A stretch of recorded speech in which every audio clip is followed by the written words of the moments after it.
घर म्हणजे फक्त या चार भिंती नाही आहे, तर त्या घरामध्ये राहणाऱ्या लोकांचे विचार, त्यांच्या भावना, त्यांच्या मनाची घुसमट कुठेतरी त्या घरामध्ये आपल्याला जाणवायला लागते. पहा, असं होतं ना कधी कधी आपण ना एखाद्या घरी जातो आणि त्या घरी गेल्यावर ना कधी कधी आपल्याला एकदम उदास किंवा असं कंटाळवाणं वाटायला लागतं आणि ना आपण सतत घड्याळीकडे पाहत राहतो की कधी मी आता इथून बाहेर पडतो. एक ताण म्हणा किंवा एक दडपण म्हणा आपल्या मनावर ना तिथे गेल्यावर आपल्याला जाणवायला लागतं. आणि ते घर मग कितीही मोठं असू द्या, तो बंगला जरी असू द्या, तिथे सगळ्या सुखसुविधा असू द्या, पण तरी ना आपलं मन तिथे रमत नाही. आणि एखाद्याची झोपडी जरी असेल ना, त्या झोपडीत गेल्यावर सुद्धा आपल्याला छान वाटायला लागतं. तर असं होतं का तुमच्यासोबत? जर असं होत असेल तर हा व्हिडिओ तुम्ही नक्कीच शेवटपर्यंत पहा. आता ह्या ज्या गोष्टी घडतात ना, तर हे असं का बरं होते, आपल्याला असं का वाटायला लागते? तर त्या घरातली एनर्जी, त्या घरामधली ऊर्जा आपल्यावर कार्य करत असते.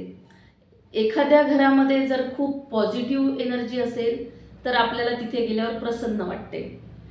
कारण ना घर म्हणजे फक्त या चार भिंती नाही आहे, तर त्या घरामध्ये राहणाऱ्या लोकांचे विचार, त्यांच्या भावना, त्यांच्या मनाची घुसमट कुठेतरी त्या घरामध्ये आपल्याला जाणवायला लागते. त्या घराच्या कोपऱ्यामध्ये त्या घरात दडलेली भांडणं लपलेली असतात. कोणाच्या तरी मनाची झालेली घुसमट त्या घरामध्ये दडलेली असते आणि त्या सगळ्या गोष्टीचा परिणाम ना आपल्याला तिथे गेल्यावर जाणवायला लागतो. त्याच्यामुळे आपल्याला कधी कधी असं दडपण किंवा उदास असं आपल्याला त्या घरात गेल्यावर वाटतं. आणि कसं आहे, तू काही काही घरी ना भरपूर असतं, सुख समृद्धी सगळे असते, मोठा बंगला असतो, पैशाची कमतरता नसते, पण ना त्या लोकांची देण्याची वृत्ती नसते. मन तर त्यांचं घर तर खूप विशाल असते, पण मन खूप संकुचित असते. ते तुम्हाला पोटभर खाऊ सुद्धा घालू शकत नाही. तर त्यामुळे सुद्धा ना म्हणजे त्या घरामध्ये ते तसं वातावरण असतं. आणि एखाद्याची झोपडी असते घरी, म्हणजे 2 वेळच्या जेवणाची सुद्धा सोय नसते, पण तो त्या झोपडीतला व्यक्ती आपल्या घासातला घास आपल्याला देतो. त्याच्या मनाचा मोठेपणा तिथे असतो. त्यामुळे ना तिथले वातावरण प्रसन्न असते, पॉझिटिव्ह असते आणि आपल्याला अशा ठिकाणी छान वाटते, आपलं मन रमते. आमच्याच ना कॉलनीमध्ये एक मावशी राहायच्या, झोपडीच होती त्यांची आणि परिस्थिती पण गरीबच होती. त्या आणि त्यांचा मुलगा राहायचा, म्हणजे आमच्या कॉलनीतले सगळे त्यांना मावशीच म्हणायचे. ती झोपडी ना, त्या झोपडीत गेलं ना की एवढं प्रसन्न वाटायचं, खूप छान वाटायचं. मस्त ती शेणाने लिपलेली, समोरचं आपलं छोटूसं असं सारवलेलं अंगण आणि खूप म्हणजे प्रसन्न वाटायचं. त्यांच्या घरात गेलं की मन एकदम प्रसन्न होऊन जायचं. मी तर म्हणजे मुद्दाम कधी कधी तिथे जायची. तर असं सुद्धा असतं. फक्त घर मोठं असूनही चालत नाही, घरातले लोकांची मनं सुद्धा मोठे असायला पाहिजे, विचार सुद्धा चांगले असायला पाहिजे, घरातलं वातावरण सुद्धा चांगलं असायला पाहिजे, तर त्या घरामध्ये करमत असतं. तसंच ना काही काही लोक सुद्धा तशी असतात किंवा काही काही व्यक्ती असे असतात की आपण त्यांना, ते आपल्याला दुरून जरी दिसले ना तर ना आपण त्यांना पाहून आपला रस्ता बदलवतो. तर हे का होते? तर त्या व्यक्तीच्या भोवती जे वलय आहे, विचारांचं वलय, पॉझिटिव्ह निगेटिव्ह विचारांचं वलय, त्यामुळे ना त्याचा परिणाम आपल्यावर होत असतो आणि आपण त्याला पाहूनच कल्टी मारतो.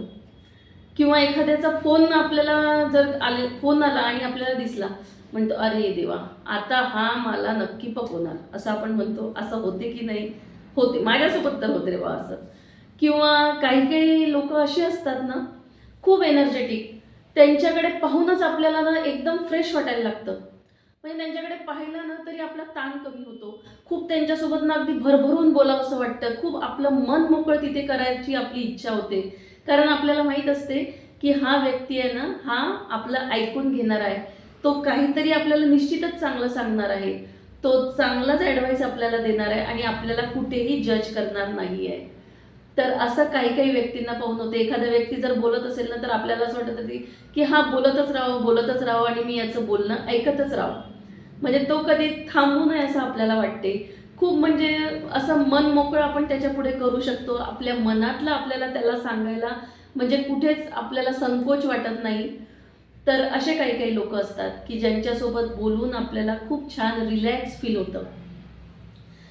आमच्याच म्हणजे एक काकू होत्या, त्या नेहमी ना घरी आल्या म्हणजे त्यांचा स्वभाव होता चौकस, म्हणजे चौकशी करणारा स्वभाव होता. तर आपण अशा लोकांना पण आपण अवॉइड करतो, किंवा जी लोकं ना सतत त्यांचंच रडगाणं सांगत असेल, त्यांच्याच घरातल्या गोष्टी, त्यांचेच आजारपण, माझी सून अशी, माझा नवरा तसा, मला असं, मला तसं, हेच जर सतत सतत ते सांगत असेल ना, तर ते सुद्धा आपल्याला म्हणजे कंटाळवाणं वाटायला लागते. आपण अशा पण लोकांपासून म्हणजे आपण अशा पण लोकांना टाळायला लागतो.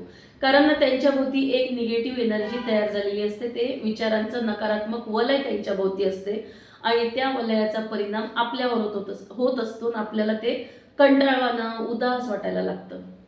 जर कोणी सतत सतत जर असं सांगत असेल तर ना त्या काकू अशाच होत्या. त्या आल्या की त्यांच्या आपल्या चौकशा सुरू होऊन जायच्या घरी आल्या की. त्यांनी जर विचारलं कुठे आहे तुझी सासूबाई, आपण त्यांना सांगितलं की नाही त्या घरी नाही आहे, बाहेर गेल्या. तर त्यांचं कधीच या गोष्टीने समाधान झालेलं नाही. त्या अख्ख्या घरभर फिरून यायच्या, सगळ्यांच्या रूममध्ये डोकावून येणार पहिले, सगळ्यांच्या चौकशा करून येणार आणि मग हे सगळं झाल्यावर मग किती वेळ लागेल त्यांना यायला, हे सगळं झाल्यावरच त्यांचं समाधान व्हायचं. तेव्हा ना आपण अशा पण व्यक्तीला आपण टाळत असतो. असं वाटत असते ना की नको बाबा, नाही आलेली चांगली अशी व्यक्ती, असं आपल्याला होत असतं. पण त्यामध्ये आपला काहीच दोष नाही आहे. हे जे होतं ना ते अगदी सहज होतं, नकळत होतं, त्यामध्ये आपला काहीच दोष नाही आहे. त्या समोरच्या व्यक्तीचा प्रभावच आपल्यावर तसा पडलेला असतो.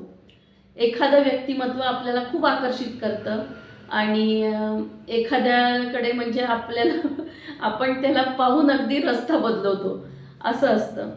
तर हे ना अगदी सहज आहे. त्याच्यामध्ये आपण जाणून बुजून कुठल्याच गोष्टी करत नसतो. या ते अगदी नकळत सहज घडत असते. नैसर्गिक आहे हे. त्याच्यामुळे स्वतःला अशा ठिकाणी स्वतःला दोष देऊ नका. तर हे असं होतच असते. तर असे हे अनुभव आहेत. तुम्हाला पण नक्कीच असे अनुभव आले असेल आणि येतात. अशा व्यक्ती, असे घरं आपल्या आजूबाजूला असतातच आणि आपण तसे अनुभव घेत असतो. तर जर तुम्हाला ही गोष्ट तुमच्याशी कुठेतरी रिलेट करत असेल की अरे हो, मला पण असंच होतं, मी त्यांच्या घरी गेली होती ना, मला बिलकुल तिथे करमतच नव्हतं, असं जर तुम्हाला वाटत असेल तर नक्कीच तुम्ही तुमचं अनुभव किंवा तुमचं मत मला कमेंट बॉक्समध्ये सांगू शकता आणि माझा व्हिडिओ तुम्हाला कसा वाटला ते पण मला तुम्ही तिथे नक्कीच सांगू शकता. तर धन्यवाद.